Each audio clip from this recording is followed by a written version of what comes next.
Hey everyone, LongTime here with another Ever Crisis video. Today we're going to be mainly focusing on sub-weapons. As it stands right now, there are 24 R abilities in the game, so you have a lot of builds to pick from depending on what kind of fights you're trying to do. Are you trying to build the strongest physical attacker? Are you trying to build a brick wall with a crap ton of HP? Or are you trying to make your Aerith heal to 100% with just a single Curaga? We're going to be having a couple videos on this subject, so this first one's going to be pretty broad, and we're going to get more specific as time goes on. So let's get into it.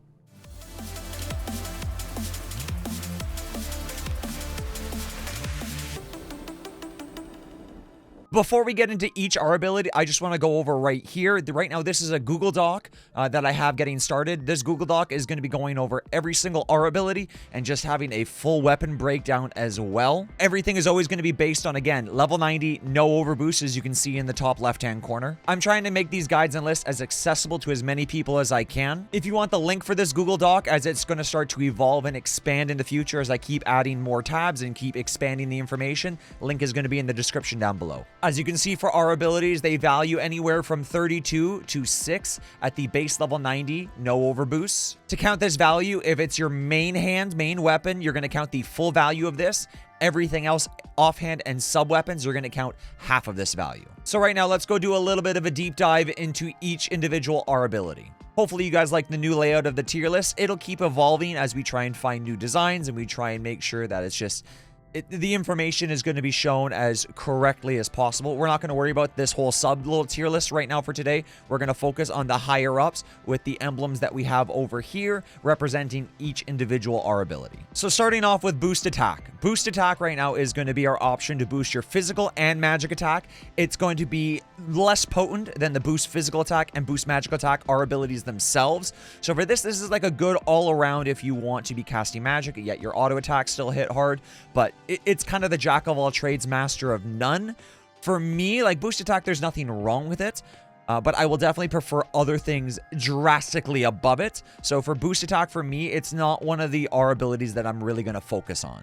We're not going to show this comparison for every single weapon, but if you want to see here, again, with the Google Doc that I am making, it'll expand. It'll be a little bit more user accessible soon. If you want to get more R abilities in the attack, the Rage Caller for Red 13 is technically the only weapon that gets a 32, whereas inside of the 24, you're going to have Enhancing Sword of Pocket. It's going to keep expanding. So if you're trying to look for specific things, this is available for every single weapon that currently exists in the game, as well as each of the values. So if you're going to go through, click, double click, you're going to see everything that's going to give those values. We're going to do these next two at the same time. So we have physical attack over here, as well as the magic attack stat. As you can see, their boosting values are the exact same. They're going to give you the same amount of flat and percentage attack bonuses, both for physical and magical, depending on how you're wanting to build your character. So things like Murasama and the Maritime Sword for Cloud, they come with already a high 24 into the physical attack. So the more that you're going to end up stacking into this, you're going to get high amounts of just flat physical attack, as well as that percentage is creeping up as you get towards that 55 points as a maximum. For me, for physical attack and magic attack, those are both A+ R abilities that you should be focusing on, in my opinion. It's just, they're going to add a lot. If you're trying to do physical damage or you're trying to do magic damage, chances are you're going to be building this into your characters as well. Next R ability is critical potency, and in my opinion, I think this is probably the worst R ability that we currently have in the game right now. We don't really have any other abilities that have higher than a 10% crit chance.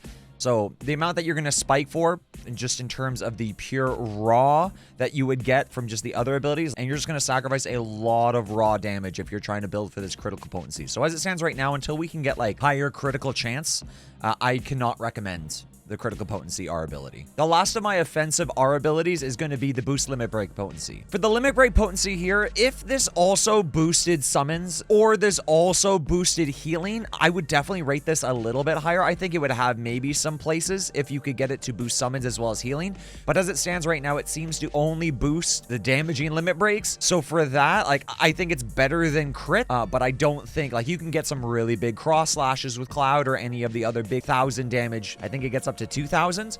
So you can get some big fun numbers with that. But as it stands right now, like the limit break, no, I don't think it's a very good R ability to focus on. So this is where some people may disagree, or many people may really agree with me on. We'll see. So for the next up is boost HP. For me, especially at this point in the time in the game, boost HP I think is the highest tier R ability that we currently have. There are some other, like the boost physical and magic, plus some other ones that we're going to talk about in the future. Those ones are also very good. But again, if you're not alive, especially for those big things, like people are having having trouble with Ifrit, people are having trouble with Shiva, people are going to be having trouble with Ramu in the future as well. If he just kills you, then it's rough. I think HP right now at this point in the game is the best R ability that you can focus on. The next on the defensive side is boost healing R ability. So for this, definitely is going to fit into an A+, being able to heal harder so you're not having to waste as much ATB to try and recover from all that extra damage that you've just taken. Boost heal is extremely strong. Again, increasing all up to that flat and percentage base. Like how high does this go? You get the 5s, you go up percentage, and it goes all the way up to level 10. So 100 points. That's eventually, as you get to the higher overboost, it's going to be a lot easier to hit these numbers. But still, at this point in time, hitting that 100 is I'm not even sure if it's possible unless you like get crazy. No, it definitely isn't possible unless you get crazy overboosts. I'm going to categorize again these next two together. Same with physical attack and magic attack. We're going to do the same thing for physical defense as well as magic defense. So for me, they fit the exact same thing. You're just going to use these depending on what you're trying to fight against. If something is only throwing physical at you, then the magic's not going to do too much. If you see that they're boosting their magic a lot, then that magic defense is going to help you from not getting one shot. For me, I would boost physical defense and magic defense into a little bit of either a B+ range into a higher range of the B, maybe into like a low A. You're going to see both the physical and magic defense on a lot of things that either have HP or some other offense. They are good stats. They're not bad to have really pretty much ever, because if you're not getting one shot, the HP is nice because it covers both. If you have more HP, it doesn't matter what damage they're doing and they can't one shot you, whereas these get a little bit more specific, and then the other things that are going to be coming up later get even more specific. So now we get into some interesting R abilities, which is the boost ability potencies. You're going to have one that's this one right here. The boost ability potency is very similar to boost attack over here, that it boosts both your attack stance and your magic stats when the combat gauge is at max. What I mean by that in this example, you can see the attack gauge here has this little outline is slowly starting to build up. This thing is not at max yet. So until that bar finishes and you can see the attack stat max, that's when you know that these next three R abilities are going to trigger. As you can notice within an attack, it is going to stay at max as long as you stay on it. As soon as you switch to defense, you're going to see that at certain points, it's going to start to drain down. As it drains down, it's going to keep going and going, and then it's going to take you that much longer until you're able to switch back. So it's going to start to build up again. Once this thing is at max, those R abilities are going to trigger. So again, it's not active right now, but at this point, it's going to be active. So we're going to compare both the ability potency here to the boost attack that we have from normal abilities. So as you can see, as you start to build this up, on top of that 50% that you would have at the max, this one is going to add to 3% for both physical and your magic as it starts to build up to it. 15, 22, 30, 35, all the way up to an extra 40% when you're in that boost physical form. If you compare this to just normal boost attack, you can see that at the higher rankings, that 40% is looking a lot better than the 25%. Sure, the extra little flat that you get on top of it, but when you get an extra 15% on top of us having like almost 1,000 to 2,000 attack, that's going to be a lot more than just the flat that you're going to be getting here. In terms of the boost ability potency, honestly, I think I'm still going to leave it in the same tier as boost attack, maybe a little bit lower. I'm very undecided. I'm still very undecided on where I want to put it, as it's going to do better. There's not too many options for this as it stands right now in the game, where the highest we have right now is a 12. So if it's not your main weapon and you're trying to get those substats, even with a 12, you're going to get to a 6, so you're going to get to level 2, whereas your magic attack, you're going to have a much easier time stacking this. So it still is potent. We don't have enough of it, whereas these two would be like a B+, A-. This is a solid B. I'm going to put the regular ability potency into like a B-. Now for the boost physical and boost magic ability potency, the numbers here, they're the exact same between the magic and the physical version. But as you can see, we're getting pretty high now. So as you're going to go through level 1, 5%, 15, 30, 45, 50, 67, 80%. That is a relatively big multiplier. We can't get here with a massive amount of overboost, but we can definitely, like, hitting that 15.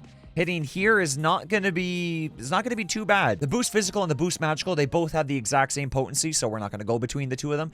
But as you can see here, these numbers get much higher than just the regular ability potency. We're getting up to 5, 15, 30, 45, 60, all the way up to 80.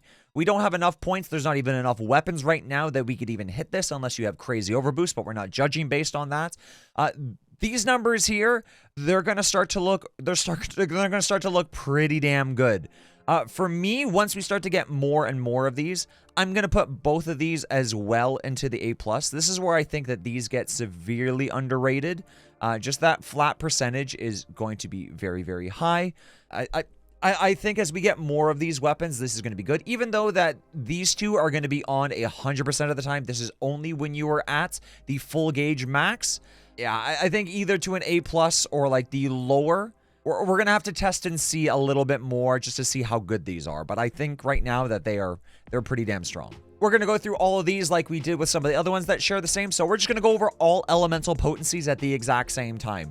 For me, elemental potencies, if you can hit them, if your weapon is doing that elemental damage, you want to try and find space to have. You want to try and find space to put this into your builds. Be it Murasama, be it the Maritime Sword, be it any of the elemental weapons that you're building for any characters. Easy A+. Honestly, I would potentially even put them higher. HP is just such strong of a stat.